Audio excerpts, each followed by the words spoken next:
บริษัทไฟฟ้าขอให้ช่วยกัน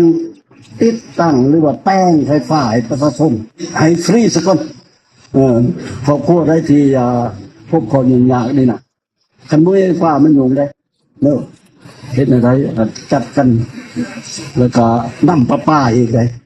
ภาวะขณะบ่มีน้ำก็ยุ่งอีกเลยสิ่งสำคัญที่สุดนี่นะจำเป็นไว้เหตุด่วนนี่นะคือ3-4 อันที่ครับจะว่ากำลังแห้งที่จะมาช่วยมุ่งหลังคาให้ประชาชนก่อนอื่นหมดนี่เขาคือว่าทหารเอาทหารกับเอาสาวหนุ่มก็ต้องจัดหนักดังลูกบอลใส่ให้ประชาชนมีหลังคามุ่งซะก่อนจากเหตุการณ์พายุฤดูร้อนมาเข็บตกในอาทิตย์ที่ผ่านมาอยู่เมืองสีโคตะบองและเมืองนาไซทองจำนวน18บ้านเหตุให้เฮือนศาลประชาชนได้รับความเสียหายหลายกว่า 6,000 หลังคาเฮือนในวันที่27 มีนาคม 2026 นี้สหายธงลุ้นศิสุริตเลขาธิการใหญ่ประธานประเทศแห่งสาธารณรัฐประชาธิปไตยประชาชนลาวพร้อมด้วยคณะได้ลงเยี่ยมยามและมอบเครื่องช่วยเหลือผู้ประสบภัยดังกล่าวโดยได้นำเอาวัตถุปัจจัยมอบให้ประชาชนรวมมูลค่าหลายกว่า3 ตื้อกีบเฮลโลสบายดีสวัสดีค่ะมาพบกับสาววอนอีกแล้วนะทุกคนมื้อนี้เนาะสาววอนก็มีเรื่องราวดีๆอยากจะมานำเสนอให้ทุกคนได้รู้ได้เห็นนำกันเนาะนั่นก็คือที่ทางสปป.ลาวเฮาได้เจอภัยพิบัติทางธรรมชาติก็คือพายุเห็บนั่นเองทุกคนที่แบบตกลงมาแล้วแบบถึกหลังคาบ้านของประชาชนเฮ็ดให้แบบบ้านเรือนเสียหายหลายแล้วก็บางคนก็มีการเจ็บแล้วก็มีเหตุการณ์เสียชีวิตนำทุกคนอันนี้คือเศร้าสลดใจแฮงแล้วก็แบบประเทศลาวเฮาก็บ่เคยเจอแบบอย่างที่มันหนักขนาดนี้สำหรับประเทศลาวเฮาเนาะก็บ่เคยเห็นแบบลูกเห็บแบบมันตกหน่วยใหญ่ขนาดนี้ซ้ำกำปั้นเลยนะทุกคนตกลงใส่หลังคาตกใส่หลังคาเรือนประชาชนแล้วแบบว่าเฮ็ดให้เสียหายหลากหลายเลยเนาะหลายๆคนก็อาจจะรู้ข่าวมาแล้วเนาะแล้วก็มีอินฟูมีคนดังมีเจ้าของธุรกิจหลายๆคนที่ออกมาช่วยเหลือเนาะกำลังทรัพย์หลายๆอย่างหรือว่าเข้าของแบบนี้นะทุกคนแต่มื้อนี้เนาะสาวรเห็นคลิปนี้แล้วสาวรแบบโอ้โห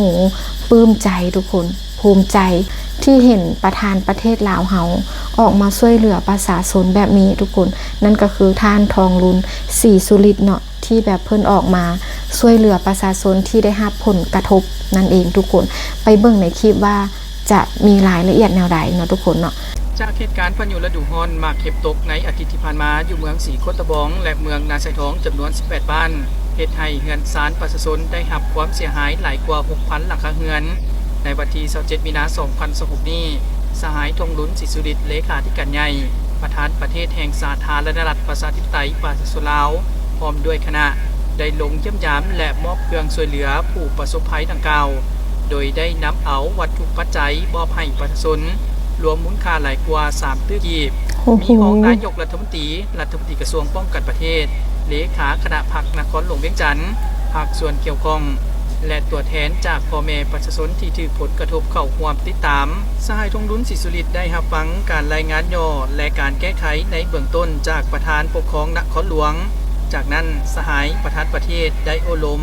และให้ทิศชี้นำต่อกับคณะรับผิดชอบให้จัดตั้งปฏิบัติแผนการช่วยเหลือและนโยบายต่างๆรวมไปถึงแก้ไขปัญหาที่ตามมาจากภัยพิบัติให้พ่อแม่ประชาชนอย่างว่องไวประสานสมทบกับกำลังปกษาป้องกันความสงบและภาคส่วนอื่นๆที่ลงมาช่วยเหลือในการซ่อมแปลงฟื้นฟูเรือนศาลประชาชนอย่างใกล้ชิดและให้กำลังใจพ่อแม่ประชาชนที่รับผลกระทบในครั้งนี้อย่างอบอุ่นเครื่องที่นำมาช่วยเหลือในครั้งนี้ประกอบนี้ข้าวสารเจ้าจำนวน50 ต้นสาด300 ผืนเครื่องใช้ครัวเรือน300 ชุดและมอบเงินช่วยเหลือให้ครอบครัวที่ทุกข์ยากขาดเกินที่ได้รับผลกระทบจำนวน35 ครอบครัวใน18บ้านตึกอีกบริษัทไฟฟ้าขอให้ช่วยกันติดตั้งหรือว่าแป้งไฟฟ้าให้ประชาชนให้ฟรีสักคนครอบครัวได้ที่พบคนยุ่งยากนี่นะคันมือไฟฟ้ามันยุ่งได้เนอะเห็นอะไรจัดกันแล้วก็น้ำประปาอีกเลยภาวะขณะบ่มีน้ำก็ยุ่งอีกเลยสิ่งสำคัญที่สุดเนี่ยจำเป็นไว้เหตุด่วนนี่นะคือ3-4 อันที่ครับจะว่า กำลังแห้งที่จะมาช่วยมุ่งหลังคาให้ประชาชนก่อนอื่นหมดนี่เขาคือว่าทหารเอาทหารกับเอาสาวหนุ่มก็ต้องจัดหนักตะลุมบอลใส่ให้ประชาชนมีหลังคามุ่งซะก่อนโอ้โหทุกคนก่อนอื่นสาวรก็ต้องขอบใจแทนประชาชนชาวลาวที่ท่านทองลุนศรีสุริตน์เนาะประธานประเทศลาวที่เพิ่นช่วยเหลือทุกคนอันนี้ก็เป็นเรื่องที่ดีเนาะทุกคนเนาะนั่นเองก็ตามคลิปเลยเนาะคือท่านทองลุนเนาะเพิ่นก็ได้มาช่วยเหลือแล้วก็แนะนำประชาชนหรือว่าภาคส่วนที่เกี่ยวข้องต่างๆช่วยเหลือประชาชนบ่ว่าจะเป็นทางด้านไฟฟ้าเนาะน้ำประปาการมุงหลังคาเนาะการให้ความช่วยเหลือประชาชนนะทุกคนที่เพิ่นได้รับผลกระทบนะทุกคนเนาะอันนี้ก็ถือว่าดีเนาะทุกคนขอชมเชยเนาะที่แบบว่าเพิ่นเฮ็ดได้เนาะเฮ็ดแบบนี้ก็ถือว่าเป็นเรื่องที่ดีแล้วก็ประชาชนเฮาก็ดีใจอีหลีที่ได้เห็นภาพนี้ที่ได้เห็นแบบนี้ทุกคนการช่วยเหลือกันเป็นเรื่องที่ดีทุกคนบ่ว่าจะเล็กจะน้อยจะใหญ่เนาะหรือว่าทุกคนหลายๆคนบ่ว่าจะเป็นทางโซเชียลทางคนดังบ่หรือว่าคนที่แบบเพิ่นมีกำลังทรัพย์จังซี่นะเจ้าของแบรนด์บ่เจ้าของธุรกิจหลายๆอย่างที่เพิ่นมาช่วยเหลือยื่นมือมาช่วยเหลือทุกคนก็ถือว่าหลายคนลาวเฮาก็เป็นคนมีน้ำใจช่วยเหลือกันแบ่งเบาเนาะทุกคนเท่าที่เฮาช่วยได้เนาะนั่นเองคือสำหรับสาวรก็อาจจะบ่ได้ช่วยกำลังทรัพย์แต่สาวรก็ขอช่วยเป็นกำลังใจแล้วก็เผยแพร่เรื่องราว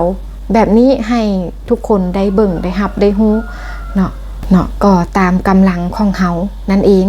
ทุกคนก็ตามคลิปเลยถือว่าเรื่องนี้ก็เป็นเรื่องที่ดีเนาะที่ประธานประเทศลาวเฮาเพิ่นก็บ่ได้ทิ่มบ่ได้ปะประชาชนเฮาเนาะทุกคนเพิ่นก็เบิ่งกะแยงเพิ่นก็ช่วยเหลือเนาะนั่นเองทุกคนเฮาเบิ่งแล้วเฮาก็รู้สึกมีความสุขเนาะรู้สึกดีเนาะทุกคนนั่นเองเนาะก็อยากให้แบบให้กำลังใจกันช่วยเหลือกันแบบนี้เนาะเวลาลำบากเวลาเจอภัยพิบัติบ่หรือว่าเวลาเดือดร้อนอีหยังต่างๆเฮาเนาะคนลาวคือกันช่วยหยังกันได้เฮาก็ช่วยไปเนาะทุกคนเล็กๆน้อยๆคนลาวเฮาเป็นคนมีน้ำใจนั่นเองทุกคน